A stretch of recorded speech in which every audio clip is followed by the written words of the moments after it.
when I'm lonely in the dark.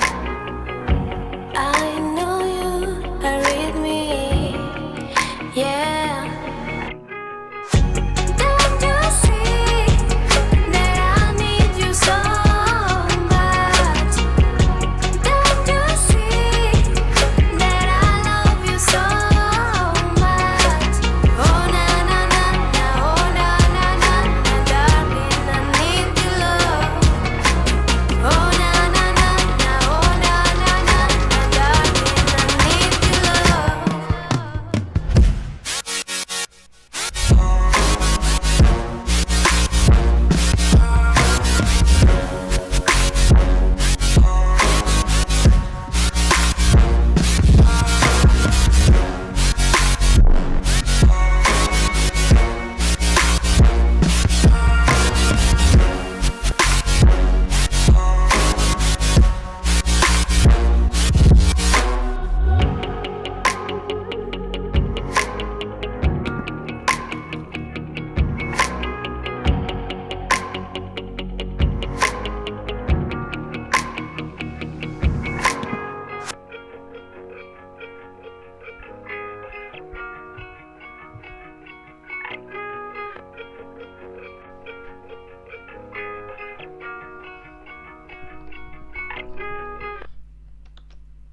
Welcome, ladies and gentlemen, boys and girls of all ages. This is the second stream in 2 days, and we've also got one tomorrow. I'm Grant Magic, host of Virgan Radio Service, also the dictator of the Republic of New Strathclyde. Today I have on with me the king of the Kingdom of Atlia, one Lewis Marcel. How are you today? Fine, thank you uh, for seeing me here again. That's alright. It's good to have you back. It's been quite a while since you've been on, hasn't it? Yeah, I know. It's because I've been busy and well stuff, school and stuff. Fair enough. Fair enough. He's been busy. We've all been a bit busy. That's just the way things go right now. So today we're here to talk about obviously the Kingdom of Atlia, what's been happening since the last time you've been on the show, and in regards to Dan Morris that I had on last week. We're going to talk a little bit more about the Geofiction, because I'm under the pretense that you're also part of that in some way. Yes, it's a very interesting project, this geofiction thing, because we have our micronations, and one thing that we hate is this thing of simulationism, that you claim to have this army and you claim to own some stuff like a large amount of land and an army. And a nice alternative, if you still have a creative mind and you have this imagination, and the desire to write stuff like stories, your fiction is like a way to do this thing we have of love for nations and culture and stuff, but also storytelling. And I think it's a fantastic project, and I'm really ashamed I don't have the inspiration for the moment to continue with it. That's fine. That's fine. Obviously, if anyone listening right now has any interest in this geofiction, you can get in touch with Dan Morris himself or myself, and I will direct you to the server.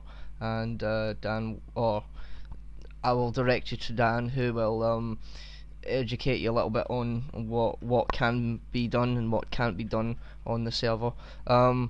So let's start off with Atlia. How are things in Atlia right now? Because obviously the coronavirus is going about, and it's slowing down a lot of things, and including people in the community. Oh my, yes. In Atlia, well, we at first we didn't consider that it was like a big deal. We're like, what, coronavirus is like, like a flu. It doesn't matter. Like we can go business as usual. But like, I don't know, like a week ago, uh, if I might check my documents. Oh no, I don't have the USB. Okay, okay.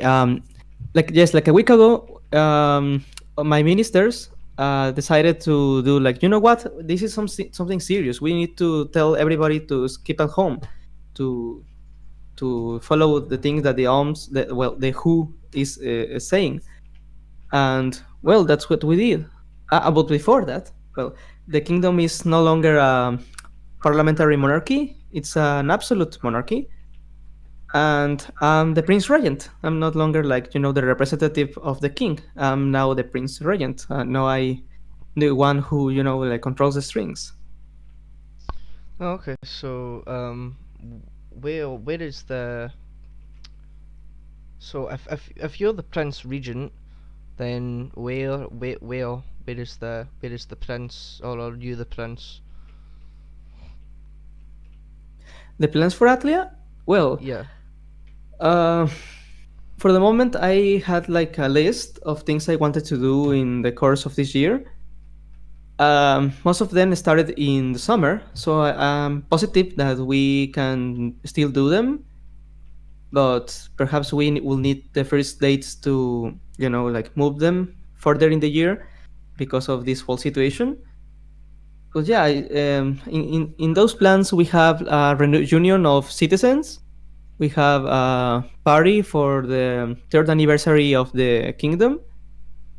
Also, we have the change of flag. We plan to change our flag, like, not so drastically, but an improved version of the flag. And I will do it on the Day of Independence. And also to have more meetings with my government. Like, I appointed some of my former and new ministers to be part of the government to do help me in situations like this one of coronavirus where I don't have like a lot of information. So basically, it's a council. Um. Okay.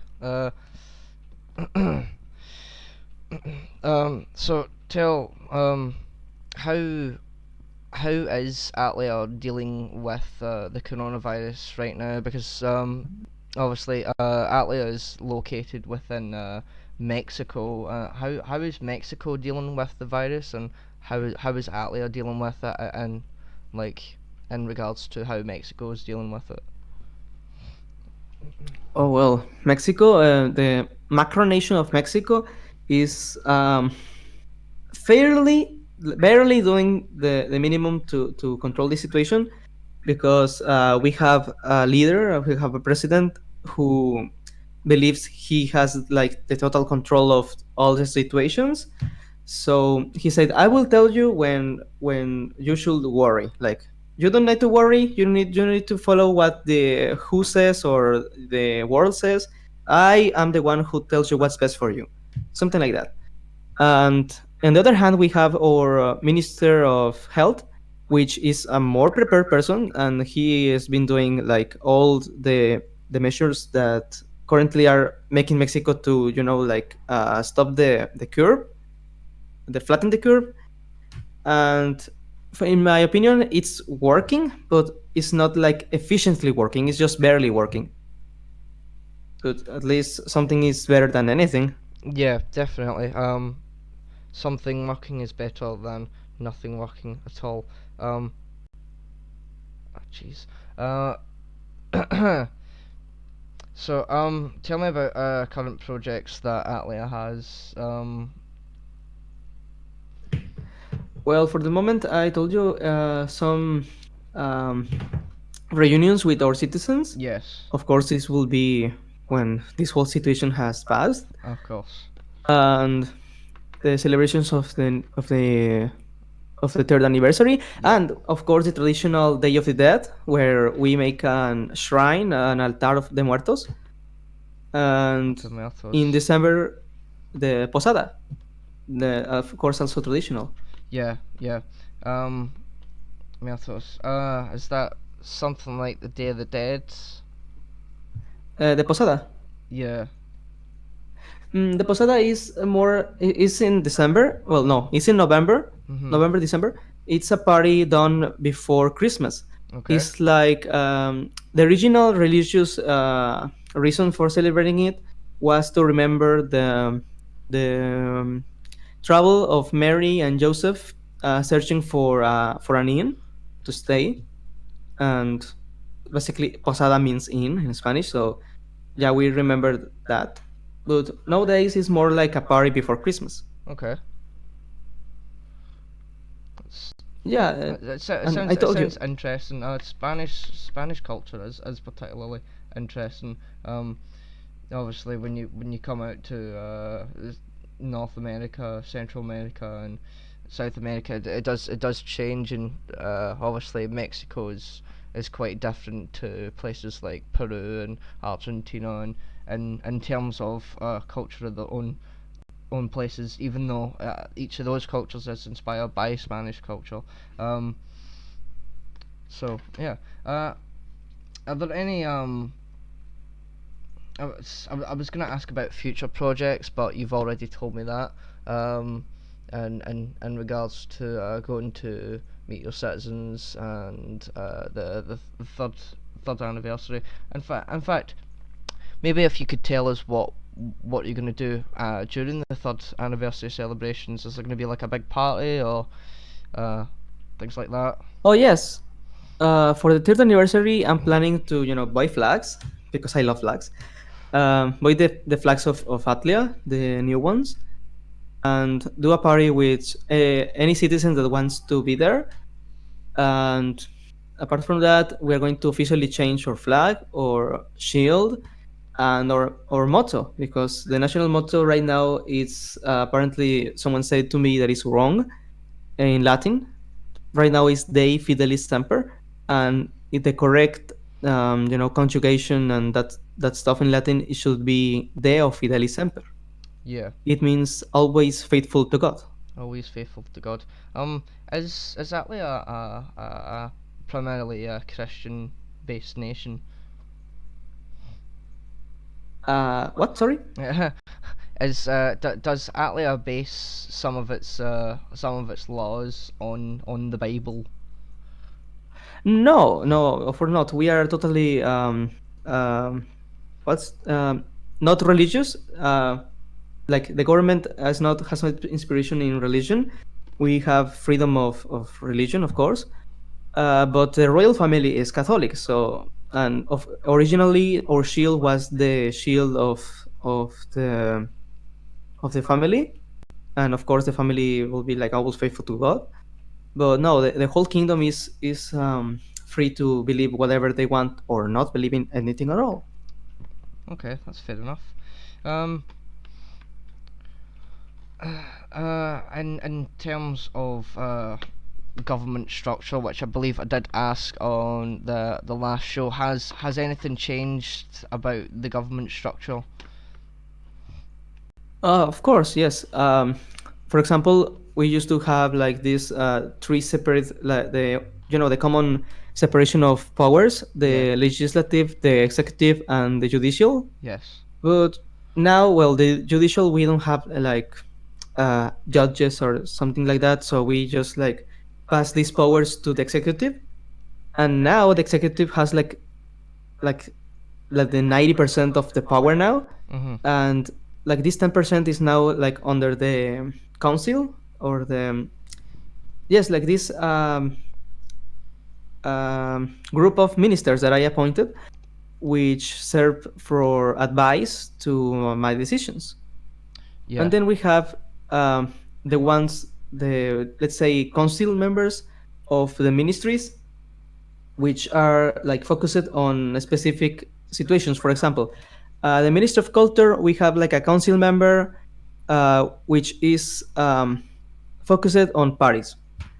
Or we have in telecommunications minister, a council that is focused on video games and streaming, something like that. Okay. Okay. It's quite interesting that you have a minister focused on media. I don't think even many modern macronations have a minister um based on media in general, which is disgusting, because it's the information age of the world, and really you should have a minister for media. Moving on though, so in terms of population. I don't think I asked anything about population last time. Um, has Atlia grown in citizens, and is it now based in any other country apart from Mexico, or is it still in within the confines of Mexico? Yes, Atlas is still just totally located in Mexico. Um, I have met people from all around the world and talk about them about this project of the Kingdom of Atlia, Yeah. and they have not been interested in at all in it. But I still made them the invitation to be part of the kingdom, and if they accept it, perhaps with time they will accept to be like cede their territory, their house to our Yeah. kingdom. Okay. Okay. Um. So you're totally open to having a citizen from, let's say, uh, Poland being part of the Kingdom of Atlia, with Of course, you know we with obviously with a territorial claim with that citizen as well. Of course, but we are not like, oh yes, I want more land and I want more land. Like in the start, I was like, oh yes, this is something fun, like claim land and stuff. Like in the very beginning, like when I just started creating Atlia. But with time, you meet the community, you meet people, you start to learn stuff, and you realize that a micronation is not about like land or power or influence.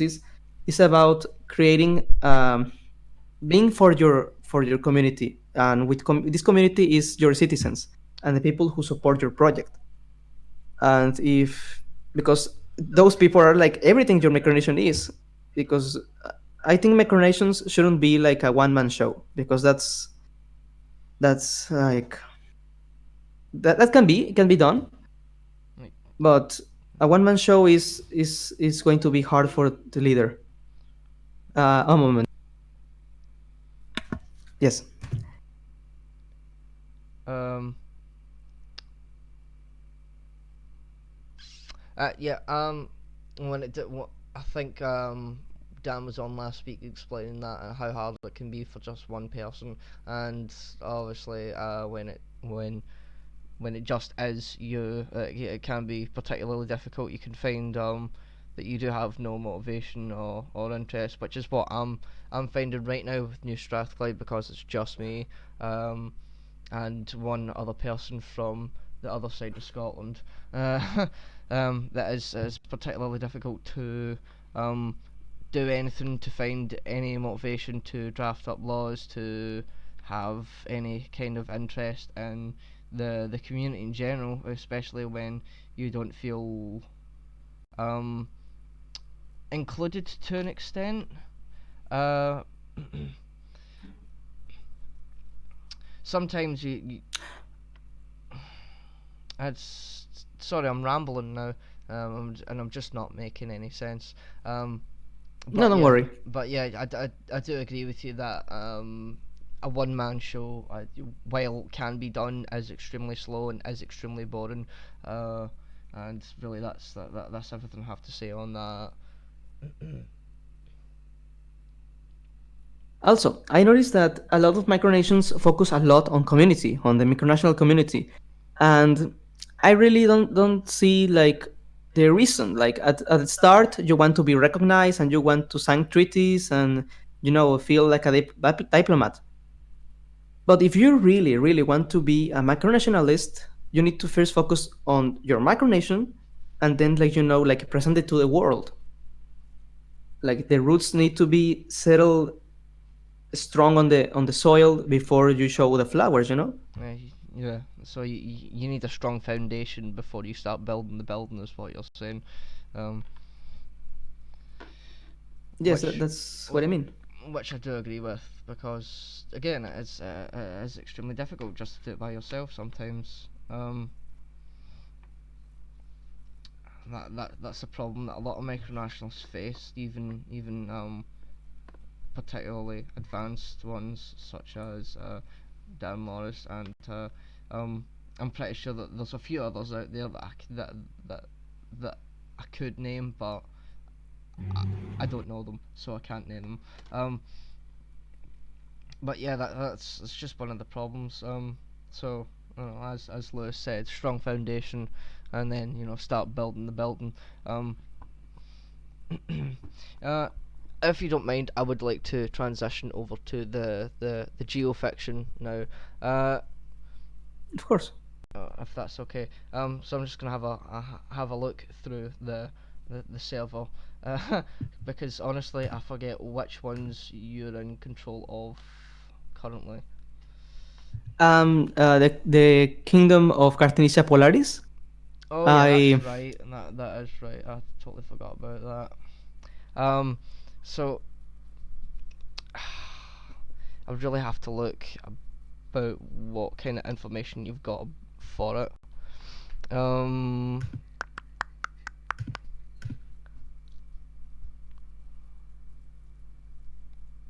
which I think you do have a lot of information. Yeah, you've got a decent amount of information on it, including flags, like ministers for foreign affairs, things like that, and oh, that is quite a lot of information. Um, so well, tell yes. tell us Cart- tell us about Katarzyna Polaris. do I like tell the story Yeah, or tell us the currently story. what's been up to? Yeah, tell us the story. Then you can transition over to what it's been up to. Okay, fantastic. Well, the history of Cartenicia Polaris starts with the Imperians. The Imperians are like our version of the Romans, something like that. Uh, they were like a big empire in like the main continent. You see the map of this geofiction, and it's like this in the center, more or less like the Romans with their empire in the what's the name, the Mediterranean, within the Mediterranean. Yeah. And then, well, they lasted like 1,000 years, and they collapsed. And the Yeah. kingdoms that resulted in this collapse were, uh, of course, Cartenicia, the kingdom of Polaris, and a bit others. I don't remember which, but let me see very fast. Turn Empire. Oh no! Wait. Where is the map? I seriously hope they updated the maps. How to confuse Lotus. Uh, Sorry. I said how to confuse Lewis. Um, move a map to somewhere he can't find it. Not yes, but the map uh, because there's the names of the nations. Well, there were other nations. Potomia was one, and something like Elsdevgard, Egelgard. Yeah, those were like the children of the Imperial Empire. And with what I have written about the history of Cartenicia Polaris, we have our neighbors Otbor. They have been they are controlled by. Do I say it or just like I say? Okay, Otbor. Like we have our differences. Alt for you can word it in whichever way you want. Okay. Well, Otbor has been like a enemy. Like so, we have with Otbor like a situation like England and France have had in my mind because Otbor has followed its own path. Like he writes his story, and sometimes he just wants to be let alone, and he keeps focusing on his own and not like watching the big picture of all the world. But yeah, we think like Otbor has been like this enemy that we with time we came to cool things down. And actually Otbor was the reason why the kingdom of Cartenicia and the kingdom of Polaris united to form the kingdom of Cartenicia Polaris. Okay. um, Later on we went like full British Empire and colonized lots of parts of the world. We still have a big presence in all the world, like in every corner. Okay. And later from that, well, countries got their independence, and suffered some revolutions, but we managed to turn stuff like basically we're like kind of like the British Empire because we have a Commonwealth of the Commonwealth of Cartenicia Polaris, I think it's named, where lots of these ex colonies are now part of this organization. Well, yes, this Commonwealth. Yeah. And and so we have this thing, the Papal Isle, which is like, or we have our version of Catholicism. Oh, that's like a different topic. I haven't written a lot of it, but basically, the leader of this religion was Anelo Catola, was like a gifted girl from a long time ago from the Imperial Empire, who like people saw like she made like a cross in some part and a miracle occurred there. She was yes, kind of this like they thought she was like some sort of daughter of some god, like the Imperians believe like in lots of gods. But no, she said like, oh no, I'm the daughter of Mater, like the only true goddess. Like she doesn't have gender. She is like being of pure light and love and that sort of stuff. And currently, I'm like doing this um, history of this the Catholic religion. Well, out of the deviation, yes, we have the Papal Isle. For some reason, the is a pope and not a woman pope. But it doesn't care. Um, and this was like a big place in Cartenicia Polaris, which with time they ceded the land of the Papal Isle to the kingdom, Mhm. and it's now like one city, like the Vatican. Yeah, yeah. The Um, Vatican's like a really really small place right in the like bang centre in the middle of Rome. yes, and currently, well, we Otwar declared war on us because we control a small peninsula near the Republic of Morja. They are controlled by the same person. Mhm. So they wanted the peninsula back. We said like, no, this is an important port, kind of like a Hong Kong. And they went to war with us. First Morja and then Otwar followed. First, we didn't know if Otwar was involved in supporting Morja. Later, we knew that it was the case. Um, they started attacking us, and our government said like, you know what, like we can afford a war because the kingdom had like a big military, Mhm. but we hadn't been at war with a nation like in 100 years, and most of these military people were trained like to help in the natural disasters and this kind of stuff, so they weren't like that prepared for war. And well, with that being the case, the government said, you know what, we surrender, just like stop attacking us. They won the war and they claimed like 20% of continental Cartenicia, and we have been in that place since then.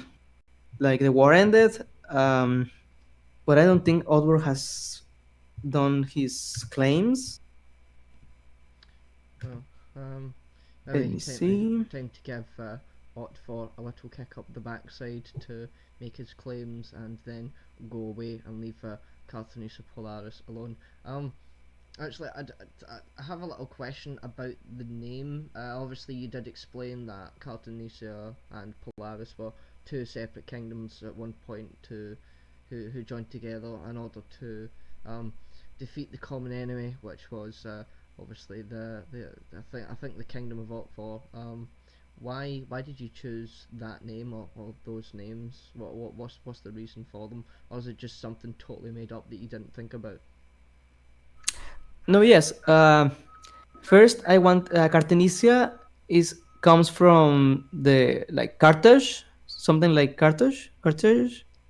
Those guys that were like rivals to the Romans, and Polaris comes from polar. Like from the poles, Ah, and because originally I wanted to be in the land that was later Otbor, but okay. Otbor claimed it first. So I moved like one side, but still I had some place of land in the pole.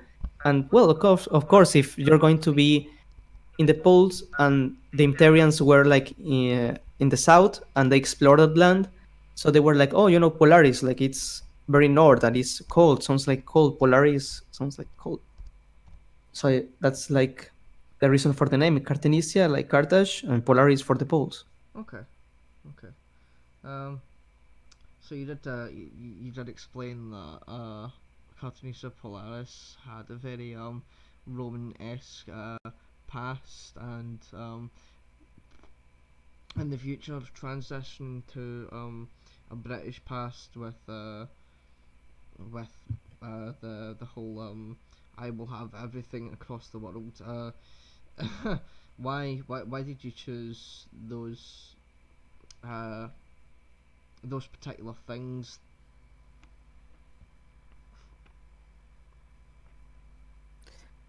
Those things. Yeah.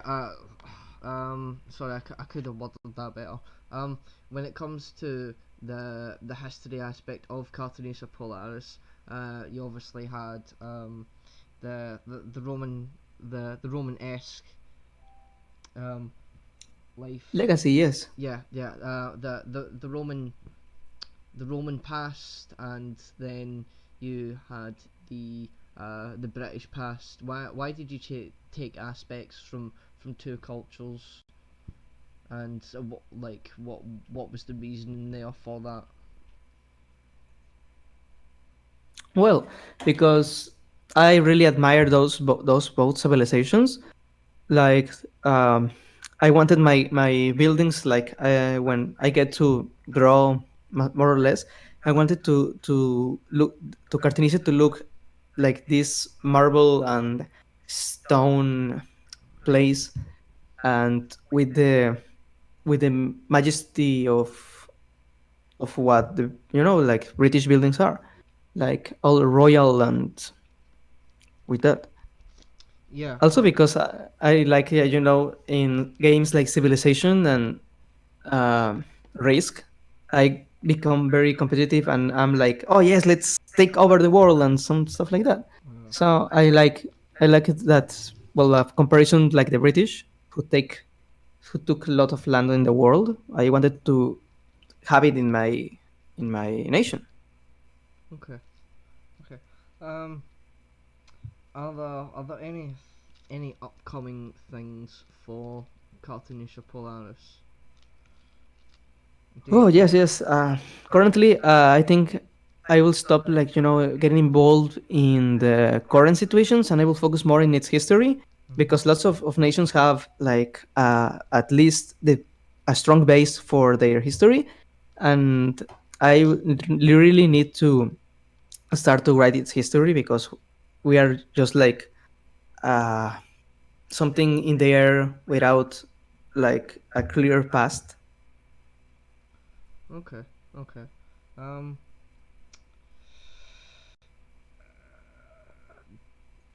Is there anything? Obviously, because I have had a look at at the roster of nations, and who controls what, etc. Um, and you've got obviously control over Cartagena Polaris and the Papal Isles, and um, a couple other nations. Is it just Cartagena Polaris that you want to focus on, or do you want to focus on all your other nation states as well, or the as I think what they're called is uh, non playable nations, NPCs or something like that. Oh well, yes, some are like just there because I haven't focused in them. But currently, well, the last time I played, it was with Set. This is like a principality in like this called Zone Far South, and we were involved in some sort of crisis, because I don't remember well. It had to do with some ports and a revolution that happened in a place. Mhm. So we were like really going to get involved. Of course, Cartinisa couldn't like help, because we we have just been defeated, and we're in the process to like seize the place to seed land to Otbor. And of Yes. course, we I have the plan to to well, it's secret. Well, I don't know if the guy playing Otbor will watch the show. I hope he does, but uh, it's something like something very special, like a little thank you gift for the recent war. That's quite funny. Um, yeah, I'm just gonna get back to Atlia now. As Lewis has said, it's entirely fictional. It's not simulationist. Well, it is simulationist, but in the sense of yes, I'm owning up to this is simulationist, and no, I do not recognise it as a real country or a real place within the micronational community. Again, if anyone has any interest in starting their own nation state, again, you can contact myself, and I'll pass you over to Dan, or you can contact Dan about it, and again, he will explain everything about this geofiction, or the coalition, as I believe it's called. So yes, back to Atlia. how how active is Atlia in the community right now? Well, we have like a little spike of activity because of this, the things we publish for the coronavirus. Yes. And recently we like withdraw from the Commonwealth of Sovereignties Yes. because like currently our foreign affairs situation, we we planning to take it more steady, more almost getting like nationalist, nationalist, because currently as I'm the head of state. I think that we should focus more on the inside than on the community itself. And we, with the friendships and with the relations we have currently with some of nations, are like really great. And I would like to keep like focusing and growing with those relationships, and perhaps later open up to more relationships with new and other micronations. Yeah. Okay. That's fair enough. That's fair enough. Um. Obviously, it can be good to have a little bit of an isolationist mindset at times. You spoke about leaving the Commonwealth of Sovereignties, which is run by Ivan of the Principality of Brenia. I think that's how it's pronounced. I'm not quite sure. Um, he runs that, and not 5 minutes after you leaving the Commonwealth of Sovereignties, I also withdrew New Strathclyde from it. Um, due to certain circumstances. Um, so yeah.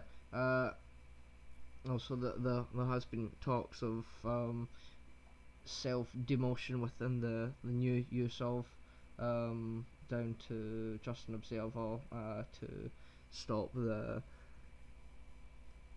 to stop to stop the interactions, really, and um to stop the only word I can Stop. use is interactions, because when people interact with me, they tend to kick the shit bucket, which I'm not really for anymore. I don't really care for. Uh, so that's that. So there was something like drama-esque something thing happening on there. Sorry, can you repeat that? Like there was some drama happening on Yusuf. Kinda. Kind of. It wasn't entirely to do with the new use of, more just a couple of people or a few people, um, and when I stepped in to help, I was painted the big bad man, who, as per usual, which I'm not really surprised about, but I did help a certain individual from the new use of, and upon trying to um, obtain certain information, again, I was painted the big bad wolf, as per. Um, if people want a big bad wolf, I will give them one. I don't really care. You want some? I mean, you want someone to run from. That can easily be me. Well, that sounds actually kind of threatening, but yeah, there was just a lot of drama going on, and obviously you said that you want to withdraw Atlia from a lot of things and go back into a more isolated state. I'm really thinking about that for New Strathclyde myself. Yeah, because what we consider the micronational community is like barely Twitter and perhaps Instagram. Yeah, Um, Micronations have been existing like from, I don't know, like from a long time, since Sealand was a first example. But now in the modern age, we have internet micronations, digital micronations, and who knows what micronations. And I'm not saying like it's bad that anybody can start their micronation, but if you really want to commit to it, you need to be like professional and mature to continue to it. Like if you are just here to waste time for others, it's like not fair for the people that genuinely care about this topic and genuinely care about their micronation. no, definitely not. I agree 110% with that statement, because it could not be more true. The sad fact is that there is people in the community who are going out their way to waste time for other people, and just waste the experience that other people are having, down to purely childish reasons or selfish reasons. Um, the people who go out the way to waste the time of others for others are nothing more than selfish. And you said that it's not Hmm. fair, and it absolutely is not fair that people do that. But it shouldn't stop. I don't want to see I don't want to see a stopping of new micronations entering the community, because like there is a lot of good people joined, even this year, even last year. Um,